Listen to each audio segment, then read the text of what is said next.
یہ واقعہ تاریخ کی معتبر کتابوں میں درج ہے اور بہت مشہور و معروف ہے۔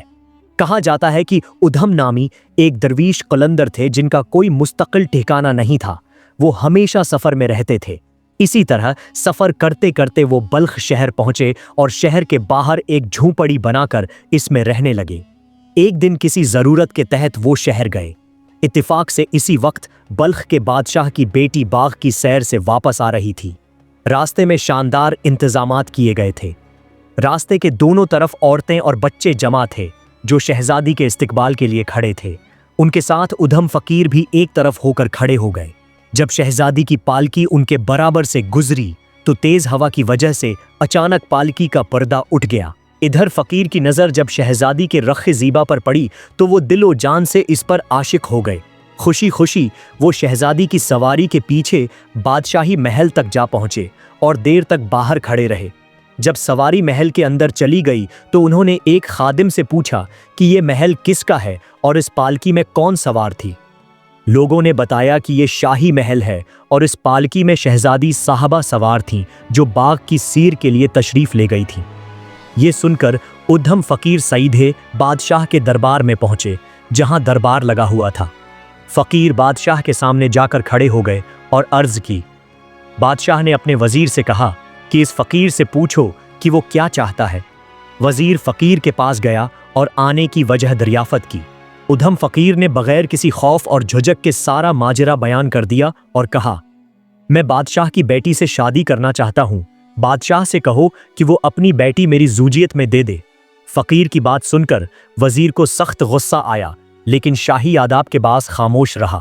وہ بادشاہ کے سامنے واپس آ کر چپ چاپ کھڑا ہو گیا۔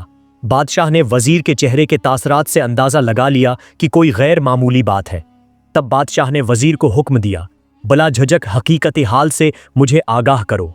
وزیر نے آداب بجا لاتے ہوئے عرض کی، جہاں پناہ، جو کچھ اس فقیر نے کہا ہے میری غیرت یہ بات گوارا نہیں کرتی کہ میں اسے اپنی زبان پر لاؤں۔ جب بادشاہ نے بار بار اصرار کیا تو وزیر نے فقیر کی کہی ہوئی بات منوعاً بادشاہ کے سامنے بیان کر دی۔ بادشاہ یہ سن کر تھوڑی دیر خاموش رہا اور سر جھکا لیا۔ پھر اس نے ادھم فقیر کو اپنے سامنے بلایا اور پاس بٹھا لیا۔ بادشاہ نے اس کا حسب و نسب دریافت کیا۔ جب اسے فقیر کی عالی نسبی کا علم ہوا تو اس نے کہا، اے درویش، جمع خاطر رکھو، تمہاری عالی نسبی کی وجہ سے مجھے تمہارے ساتھ اپنی بیٹی کا رشتہ کرنے میں کوئی اعتراض نہیں، لیکن تھوڑا صبر کرو، میں پہلے شہزادی کی والدہ اور خود شہزادی سے مشورہ کر کے تمہیں جواب دوں گا۔ ادھم فقیر بادشاہ کے اس جواب سے خوش ہو کر اپنی جھونپڑی میں واپس آ گئے۔ ادھم فقیر نے 3-4 دن انتظار کیا اور پھر بادشاہ بلخ کے دربار میں حاضر ہوئے۔ سلام کرنے کے بعد وہ بیٹھ گئے۔ بلخ کا بادشاہ اپنی بیٹی کی شادی ادھم فقیر سے کرنے پر راضی تھا، لیکن اس کا وزیر کسی صورت اس بات کو قبول کرنے کے لیے تیار نہیں تھا کہ بادشاہ کی بیٹی، جو کہ ایک شہزادی ہے، ایک فقیر سے بیاہ ہی جائے۔ بادشاہ نے وزیر کو بہت سمجھانے کی کوشش کی، لیکن جب وزیر اس بات پر متفق نہیں ہوا تو بادشاہ نے کہا، میں نے اس فقیر سے وعدہ کر لیا ہے، اب اس کے خلاف کیسے جا سکتا ہوں اور کیسے انکار کروں؟ مجھے اس صورتحال پر بہت ندامت محسوس ہوتی ہے۔ وزیر نے جواب دیا، جہاں پناہ، یہ معاملہ آپ مجھ پر چھوڑ دیں، آپ خود کچھ نہ کہیں، باقی سب میں دیکھ لوں گا۔ وزیر نے ایک منصوبہ تیار کیا، شاہی خزانے سے سب سے قیمتی اور نایاب موتی نکالا اور ادھم فقیر کے سامنے پیش کر دیا۔ پھر وزیر نے کہا، اگر تمہیں بادشاہ کی بیٹی سے شادی کرنی ہے تو اس کی ایک شرط ہے۔ شرط یہ ہے کہ اس طرح کا ایک اور موتی لا کر دو تاکہ یہ جوڑا بن سکے اور شہزادی کے گوشوارے تیار کیے جا سکیں۔ ادھم فقیر نے وزیر کی یہ بات سنی اور کہا، اچھا، یہی چاہیے؟ وزیر نے کہا، ہاں بالکل، ایسا ہی ایک اور موتی چاہیے۔ ادھم فقیر نے وزیر سے پکا وعدہ لیا اور وہاں سے روانہ ہو گئے۔ فقیر کو معلوم تھا کہ اس طرح کے نایاب موتی دریا سے نکالے جاتے ہیں، لہٰذا وہ دریا کے کنارے پہنچ گئے۔ دریا کے کنارے پہنچ کر ادھم فقیر دریا کا پانی باہر نکالنے لگے۔ کھانا، پینا، سونا سب کچھ بھول گئے اور صبح و شام اسی کام میں مشغول رہے، یہاں تک کہ اللہ کے حکم سے حضرت خضر علیہ السلام وہاں تشریف لائے اور درویش سے پوچھا، اے درویش، اللہ تعالیٰ نے تیری محنت کو قبول فرما لیا، اب ہاتھ روک لے، مجھے اللہ نے تیرے پاس بھیجا ہے تاکہ تیری مراد پوری کروں، بتا تو کیا چاہتا ہے؟ ادھم فقیر یہ سن کر بہت خوش ہوئے، حضرت خضر علیہ السلام کو سلام پیش کیا اور عرض کی، اے نبی خدا، آپ نے مجھے محنت سے کیوں روکا؟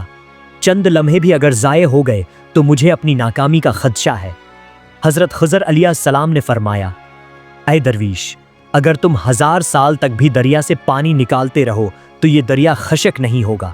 بہتر یہ ہے کہ تم اپنی خواہش بیان کرو تاکہ اللہ عزوجل اسے آسان فرمائے۔ ادھم فقیر نے اپنی پوری داستان حضرت خضر علیہ السلام کے سامنے بیان کر دی۔ حضرت خضر علیہ السلام نے فرمایا، یہاں سکون سے بیٹھ جاؤ، اللہ کے حکم سے تمہارے سامنے اتنے زیادہ موتی ڈھیر کر دوں گا کہ تم انہیں لے جانے کے قابل بھی نہیں رہو گے۔ ادھم فقیر خاموش ہو کر بیٹھ گئے۔ پھر حضرت خضر علیہ السلام غائب ہو گئے۔ اسی وقت دریا میں تلاطم پیدا ہوا، لہریں بلند ہونے لگیں اور دریا ابھرنے لگا۔ بے شمار موتی اور سیپیاں دریا کے کنارے جمع ہو گئیں۔ پھر غیب سے ایک آواز آئی، اے درویش، جتنے موتی لینا چاہتے ہو یہاں سے لے لو۔ ادھم فقیر نے سجدہ شکر ادا کیا اور دوڑ کر سیپیوں سے موتی نکالنے لگے۔ انہوں نے انڈے کے برابر 12 نایاب اور قیمتی موتی چنے جو کسی بھی بادشاہ کے خزانے میں موجود نہیں ہو سکتے تھے۔ ادھم فقیر ان موتیوں کو لے کر بلخ شہر واپس آ گئے۔ رات کسی طرح اپنی جھونپڑی میں گزاری۔ صبح ہوتے ہی نماز اور وظائف سے فارغ ہو کر بادشاہ کے دربار میں حاضر ہو گئے۔ انہوں نے وہ 12 موتی بادشاہ کے سامنے رکھ دیے اور کہا، آپ نے مجھ سے صرف ایک موتی کی فرمائش کی تھی، لیکن اللہ نے مجھے اتنے زیادہ موتی عطا کیے کہ اگر آپ انہیں دیکھیں تو آپ کی آنکھیں خیرہ ہو جائیں۔ آدھی رات کا سناٹا ہر سو چھایا ہوا تھا، لیکن اس کی بے قراری میں لمحہ بہ لمحہ اضافہ ہو رہا تھا۔ بے چینی حد سے بڑھی تو وہ بیلچہ تھامے مقبرے کی طرف روانہ ہو گیا۔ پہرداروں کی نظروں سے بچتے ہوئے دبے قدموں خیموں کے درمیان سے گزرتا ہوا وہ اپنی محبوبہ کی قبر تک پہنچا۔ دھڑکتے دل کے ساتھ اس نے جلدی جلدی قبر کھودی، اور جب وہ نرم مٹی ہٹاتا گیا تو شہزادی کا بے جان جسم سامنے آ گیا۔ تڑپتے دل، کانپتے ہاتھوں کے ساتھ اس نے لاش کو نکالا، قبر کو دوبارہ پہلے جیسا درست کیا اور شہزادی کے جسد کو اپنے کندھے پر ڈال کر اپنی جھونپڑی کی طرف روانہ ہو گیا۔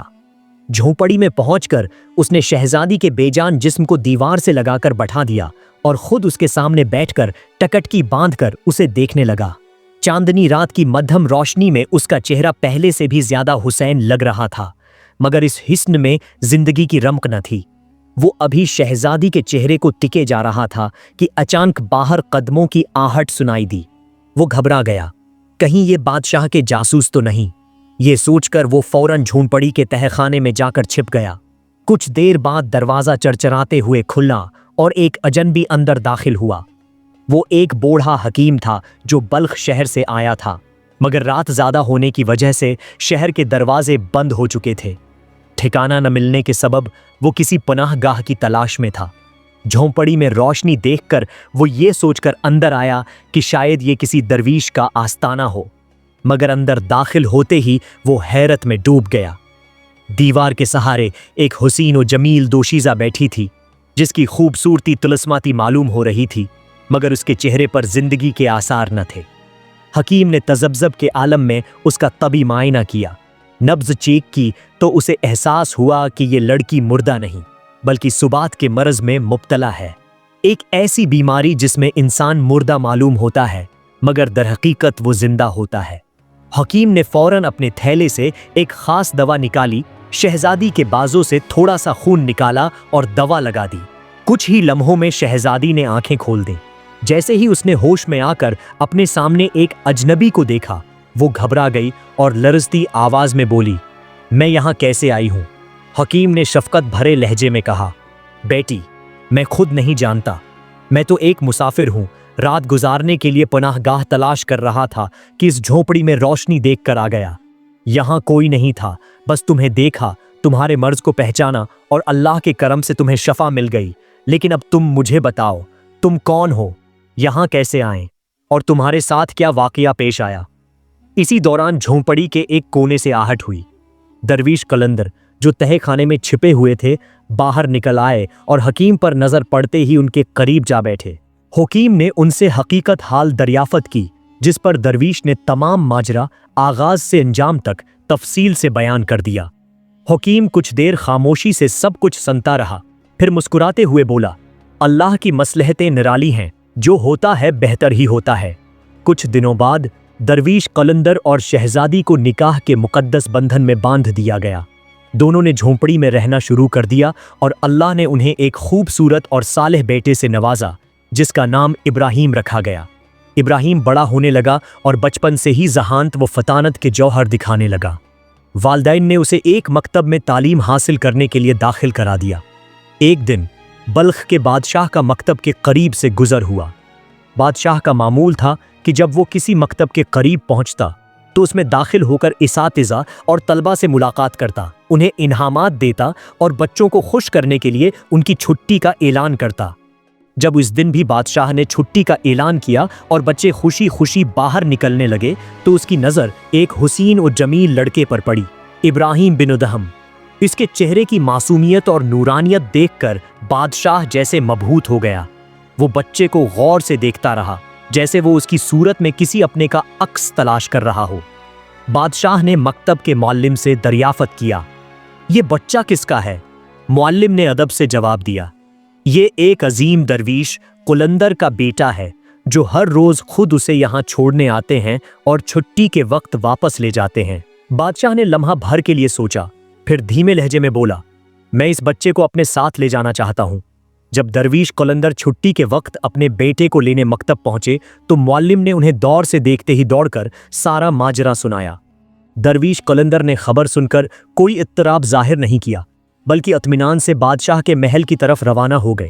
محل میں پہنچنے پر انہیں فوراً عزت و احترام کے ساتھ بادشاہ کے حضور بٹھایا گیا۔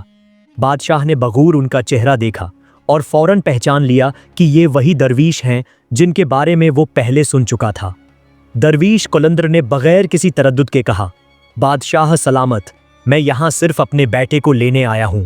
اس کی ماں اس سے بے پناہ محبت کرتی ہے اور اگر وہ فوراً اپنے بچے سے نہ ملی تو وہ اپنی جان دے دے گی۔ بادشاہ نے درویش کی بات سن کر گہری سانس لی اور کہا، اس لڑکے کی ماں کون ہے اور وہ کس خاندان سے تعلق رکھتی ہے؟ خدا کے واسطے مجھے سچ سچ بتائیے۔ یہ سن کر درویش قلندر نے سچائی سے تمام حقیقت بیان کر دی، اپنی بیوی یعنی بادشاہ کی بیٹی کی پوری داستان سنائی کہ کس طرح وہ مر چکی سمجھی گئی، کیسے وہ درویشی کے ساتھ زندگی بسر کر رہی ہے اور کس طرح وہ ایک سادہ جھونپڑی میں رہ رہی ہے۔ بادشاہ یہ سب سن کر حیرت میں ڈوب گیا، اس کی آنکھوں میں آنسو آ گئے اور اس نے اللہ کا شکر ادا کرتے ہوئے کہا، بے شک اللہ کی رضا میں ہی بہتری ہے۔ یہ خوشخبری سنتے ہی بادشاہ نے فوراً اپنی ملکہ کو اطلاع دی۔ وہ بھی بے حد مسرور ہوئے اور دونوں نے ایک ہی وقت میں فیصلہ کیا کہ وہ اپنی بیٹی سے ملنے جائیں گے۔ چنانچہ بادشاہ، ملکہ، ابراہیم بن ادہم اور محل کے چند خاص افراد ایک شاندار سواری میں بیٹھ کر درویش کی جھونپڑی کی طرف روانہ ہو گئے۔ جب شہزادی نے دور سے اپنے ماں باپ کو آتے دیکھا تو وہ خوشی سے بے اختیار دوڑتی ہوئی ان کے قدموں میں جا گری اور روتے ہوئے سلام کیا۔ بادشاہ اور ملکہ نے بے قرار ہو کر اپنی بیٹی کو سینے سے لگا لیا اور سب خوشی کے آنسو بہانے لگے۔ اس ملاقات کے بعد بادشاہ نے اپنی بیٹی اور داماد کو محل واپس چلنے کی دعوت دی اور ایک بڑی جاگیر اور کئی علاقے تحفے میں دینے کا اعلان کیا تاکہ وہ ایک آرام دہ اور شاہانہ زندگی بسر کر سکیں۔ مگر درویش قلندر اور شہزادی نے بادشاہ کی یہ پیشکش نرمی سے ٹھکرا دی۔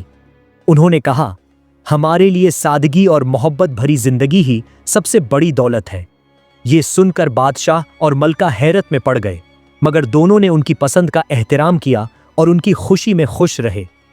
البتہ بادشاہ نے اپنی بیٹی اور داماد کی رضامندی سے سلطان ابراہیم بن ادہم کو اپنا ولی عہد مقرر کر دیا، کیونکہ وہ اپنی کسی بھی بیوی سے صاحب اولاد نہ تھے۔ کچھ دنوں کے بعد بادشاہ کا انتقال ہو گیا۔ جب یہ خبر سلطان ابراہیم بن ادہم تک پہنچی تو وہ خوف سے کانپنے لگے اور بے ہوش ہو کر گر پڑے۔ ہوش میں آنے کے بعد کسی نے ان سے پوچھا، جب میں نے آپ سے سوال کیا تھا کہ آپ کون ہیں تو آپ نے فوراً جواب کیوں نہیں دیا؟